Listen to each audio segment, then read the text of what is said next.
You're listening to HowStreet.com radio, available online at TalkDigitalNetwork.com. Welcome to HowStreet.com radio, the online source for market opinions.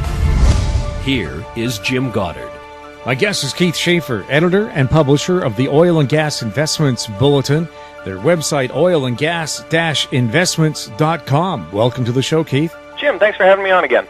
Well, I've never seen so much interest in the price of oil. The consumer is saying, how long are we going to get to enjoy decent prices? Well, the oil companies are saying, how long until we get to enjoy decent prices ourselves? Oh, it's been a big waiting game here. You're right. So what's happened here is that we've seen the rig count, the number of rigs drilling for oil, fall off a cliff like we have never seen before in the history of the modern industry. So I think the rig count now is down about 42-44% just from last October.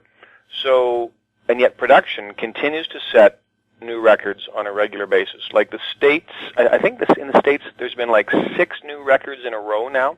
We're up to 9.422 million barrels a day in production across the U.S. So that has, all this drop in rig count has meant no drop in production. In fact, it's picking up. And the amount of oil having to be stored all around the U.S. is picking up.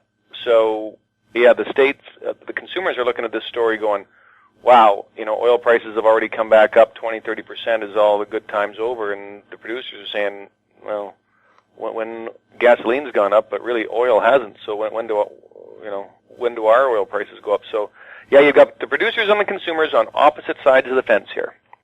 Why is there such a disconnect in the Vancouver area between the wellhead price and the price that you pay at the gasoline pump for your car? Well, yeah, there's a couple of reasons for that here out in Western Canada, particularly in Vancouver. One, obviously, is that, and this is one that everybody's going through, is that, gasoline prices are actually set on the Brent price, the international price for oil, which is about $8 to $10 a barrel more than the domestic price, the American price, which is called WTI for West Texas Intermediate. So people look at the WTI price, because that's the one most commented on in the media, and go, hey, what's going on? Gas is barely up, hardly off the lows at all, maybe 10%, yet gas prices are up 30%, and that's because the international oil prices have bounced 30%. But the other thing, Jim, is that in the Vancouver area, the major refinery here, the Chevron refinery, has been on what's called turnaround, which is a maintenance time.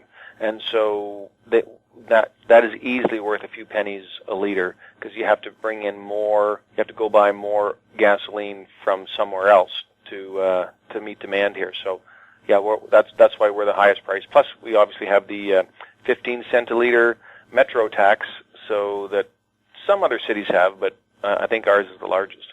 What about the California refinery fire and explosion? And it seems we always have one every spring. How much of a factor is that in the gasoline price in BC? It's tough to measure on an exact price per gallon, but the reality is the refinery complex is very tightly tied up and down the West Coast. And so if any refinery sneezes anywhere from California up here, we catch cold. So, between the refinery strike down there and that fire, production is going to be off a little bit. So whenever you reduce supply, you're going to see higher prices. So that did have an impact. I don't know if I had to throw a dart at the board, I'd say anywhere from 2 to 5 cents a liter, maybe as high as 7 cents. But I'm really just guessing. I don't think there's any rule of thumb that would say what the price level difference should be because of that. What about the report? I've heard that with 2 million barrels a day being produced more than we need to use, it's being stored, but those storage facilities are quickly filling up, and that by the end of next month or the month after that, that could have a huge impact on prices. Possibly, yes. So what the street is now kind of starting to price in a little bit is that the tank tops are going to be as full as they're going to be, probably about late May, early June. So that's probably when storage will peak. And there's a lot of chatter out there right now on how much storage is there. Is it going to be full? And if it's full, does that mean that WTI has a week or two of incredibly low prices, like $10 to $20 a barrel? I don't see that happening, Jim. And the street actually kind of goes back and forth on this week to week. But there's a lot more storage than there used to be in the United States, and there's a lot more pipelines. So before, the main area where oil was stored at Cushing, Oklahoma, that they've increased their storage a lot. Other people have increased their storage a lot. And once you had oil there, you couldn't get it in or out very easily. But now there's a lot more pipelines, so it is actually quite easy to move oil around in the U.S., down to the Gulf Coast, out to the east and west coast, way more easily than before. So it would really surprise me to see us hit full storage. Is the XL pipeline the choke point that many people say it is? Nope, not right now. I think that if we did have XL, we would still continue to increase production in Canada. But for now, without it, oil price is low enough. It's just not that big a deal. Rail came in and picked up the slack for a year or two, and rail has kept up fairly strong, though right now rail really isn't economic. Rail costs money to get Canadian oil down to the Gulf Coast versus pipeline, so it's not really that economic. But I don't see XL at this moment in time, Jim, being a big deal. But certainly within the next year or two, when oil prices come back, and they will, it's just a question of how much, then it's going to be needed a lot more. We'll have more with Keith Schaefer right after this.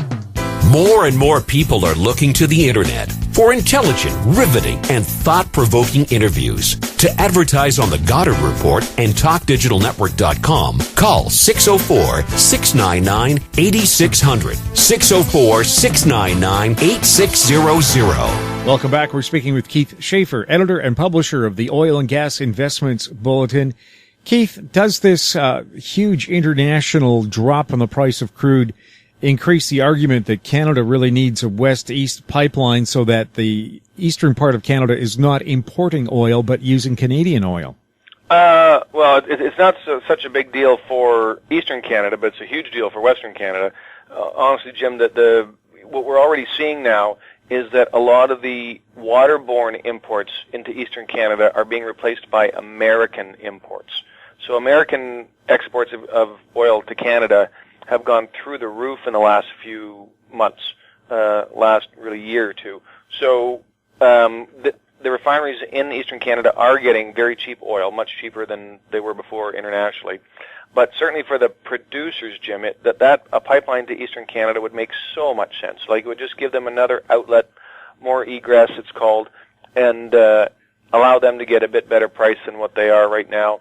Because yes, certainly when oil's $100, $110 a barrel and Canada's only getting $90 a barrel, that's not such a big deal, particularly if we've got a lower dollar. But now when oil's at $45 and we're sitting here with even a $5-10 a barrel discount, that means we're only getting $30 to $35 a barrel, and that's the difference between life and death, positive cash flow and negative cash flow for a lot of producers. So an extra pipeline to either east or west coast makes huge sense. Now, does this take political will, or is it purely free enterprise? No, it's political will. What we're seeing here is a very concerted effort by American interests, and a woman by the name of Vivian Krause has outlined how a group here in Canada called Tides Canada has funneled a lot of American money through to both First Nations groups and environmental groups to actively inhibit development of Canadian energy resources. So that's all out in the public domain. Her stories have been published in the Financial Post. And so it really is a bit of a political will in the federal government taking a bit more proactive role in getting all the people to the table who need to be there and helping get done. It's not an economic issue. Economic issue is the economic argument, Jim, is so clear. Canada stands to gain billions of dollars a day with a West Coast pipeline because of the higher oil prices we'd receive.